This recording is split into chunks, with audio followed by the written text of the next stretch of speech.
ఈ విషయం గురించి పేతురుగారు కూడా మాట్లాడారు. ఒకసారి చూద్దాం. పేతురు రాసిన 2వ పత్రిక 3వ అధ్యాయము 3-4 వచనాలు. అంత్యదినములలో అపహాసకులు అపహసించుచూ వచ్చి తమ స్వకీయ దురాశల చొప్పున నడుచుకొనుచు ఆయన రాకడను గుర్చిన వాగ్దానం ఏమాయను? పితరులు నిద్రించినది మొదలుకొని సమస్తమును సృష్టి ఆరంభమునున్నట్టే నిలిచియున్నదే అని చెప్పుదురని మొదట మీరు తెలుసుకొనవలెను. 10వ వచనం. అయితే ప్రభువు దినము దొంగ వచ్చినట్లు వచ్చును. ఆ దినమున ఆకాశములు మహాధ్వనితో గతించిపోవును, పంచభూతములు మిక్కటమైన వేండ్రముతో లయమైపోవును, భూమియు దాని మీదనున్న కృత్యములను కాలిపోవును. యేసు ఎక్కడున్నాడు? న్యాయాధిపతిగా తిరిగి వస్తానని వాగ్దానం చేశాడు.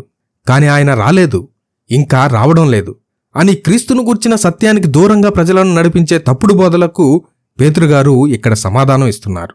అదే విషయాన్ని యెషయా ప్రవక్త కూడా చెప్పారు. యెషయా గ్రంథము 51వ అధ్యాయము 6వ వచనం.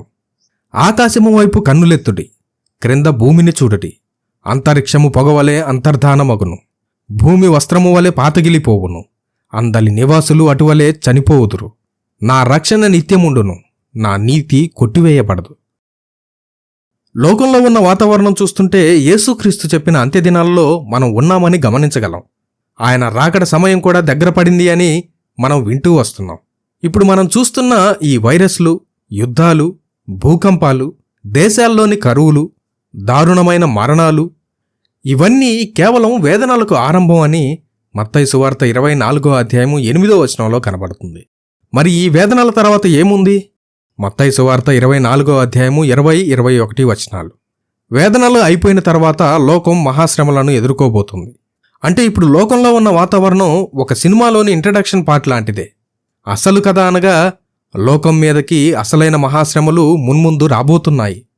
అవి ఎలా ఉంటాయంటే అలాంటి దారుణమైన శ్రమలు లోకం ఎదుర్కోలేదని స్వయంగా యేసుక్రీస్తే చెప్పారు. ఆ మహాశ్రమలను ఎదుర్కోవడానికి లోకం పరుగులు పెడుతోంది. ఆ మహాశ్రమల నుండి దేవుడు తన పిల్లల్ని తప్పించడానికి కాలాన్ని త్వరగా ముందుకు తీసుకువెళ్తున్నాడు. అందుకే రోజుల వేగం పెరిగింది.